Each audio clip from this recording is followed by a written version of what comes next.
রনি ভাই তো অনেকগুলা কথা বললেন, বিএনপি বাজেটের পরে এই করবে সেই করবে অনেক কিছু। আমি এটা একদম আমার মতো অসংখ্য মানুষ আমরা কনভিন্স বিএনপি কিছুই করবে না। বিএনপি এই জিনিসগুলো প্রত্যেকটা জিনিস, প্রত্যেকটা সাংবিধানিক প্রতিষ্ঠান, প্রত্যেকটা রাষ্ট্রীয় প্রতিষ্ঠান তারা অলরেডি দলীয়করণ করে ফেলেছে এবং এগুলোর প্রধান বিচার সহ এগুলো তারা নিজেদের কবজায় রাখবে।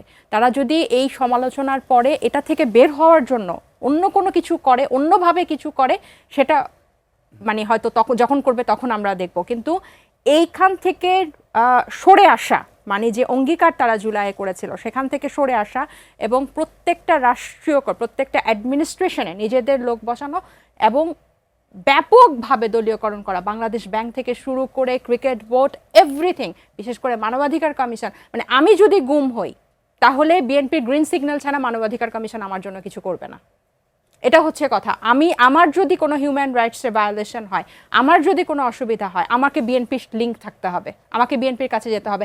একটা সাধারণ মানুষের কথা আপনি চিন্তা করেন, এরকম ভয়াবহ 17 বছরের এরকম হিউম্যান রাইটস ভায়োলেশনের পরে, গুমের মতো এরকম দুঃসহ স্মৃতির পরে, যেখানে ইলিয়াস আলীর স্ত্রী আছেন, হুম্মাম কাদের আছেন, এরকম সংসদ সদস্যরা এই আইনের পক্ষে কথা বলেছেন, যেটা খুবই খুবই দুর্ভাগ্যজনক। সো আমি এক কথায় এটা আমার মতো অসংখ্য মানুষ, আমি হয়তো রাজনীতিতে আছি দেখে মনে হবে যে বিএনপির বিরোধিতা করার জন্য বলছি, কিন্তু আপনি একদম অরাজনৈতিক একটা রাস্তার একজন মানুষকে আপনি জিজ্ঞেস করেন যে বিএনপি করে, সবচেয়ে বড় কথা যে বিএনপির সমর্থক, তাদেরকেই বিএনপি সবচেয়ে বেশি আহত করেছে এই জায়গা থেকে সরে এসে।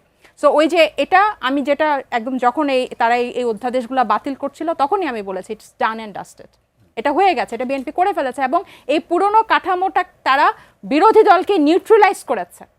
বিরোধী দলকে নিউট্রালাইজ করে যে পক্ষগুলা এই সংস্কারের বিপক্ষে ছিল সরকার গঠনের আগে, যখন তারা রাজপথে ছিল, সবাইকে তারা সংসদে নিয়ে গেছে। সো ওই আওয়াজগুলো আর নাই, প্রত্যেকটা আওয়াজ নিউট্রালাইজ হয়েছে and then they execute this.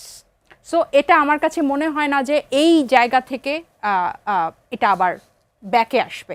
হয়তো অন্য কোনোভাবে মানুষকে বুঝ দেওয়ার জন্য হয়তো কিছু করবে, but it will never go back to যেটা মানে অঙ্গীকার ছিল। বর্তমান রাজনৈতিক কাঠামো থেকে বিএনপি ক্ষতিগ্রস্ত হবে তাহলে? আমি একটা কথা সবসময় বলি যে আপনি বলছেন যে বিএনপি সমর্থকরাও এটা, অবশ্যই বিএনপি শত্রু, বিএনপি এই বর্তমানে বিএনপি শত্রু। এই যে আপনারা একটা আগে বলছিলেন না যে আওয়ামী লীগ হতে পারবে না, বিএনপি কখনো আওয়ামী লীগ হতে পারবে না। আওয়ামী লীগ যদি তাদের মধ্যে কোনো ধরনের স্বভাব থাকতো, 17 বছর তারা ক্ষমতার বাইরে থাকতো না।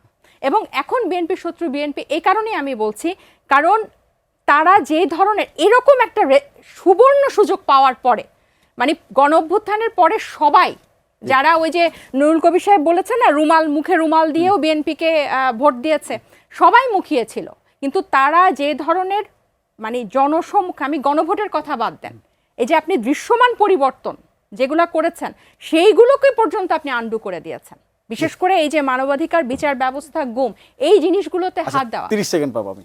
দেখেন, এগুলো একটাও আন্ডু করা হয়নি এবং নির্বাচিত কোনো সংসদ কোনো অনির্বাচিত সরকারের কোনো অধ্যাদেশ মানতে বাধ্য না। তারপরে গণতন্ত্রের স্বার্থে বিএনপির যেহেতু বিএনপি বলছে কি যে জুলাই সনদ তারা স্বাক্ষর করেছে উইথ নোট অফ ডিসেন্ট, এটা অক্ষরে অক্ষরে বাস্তবায়ন করবে।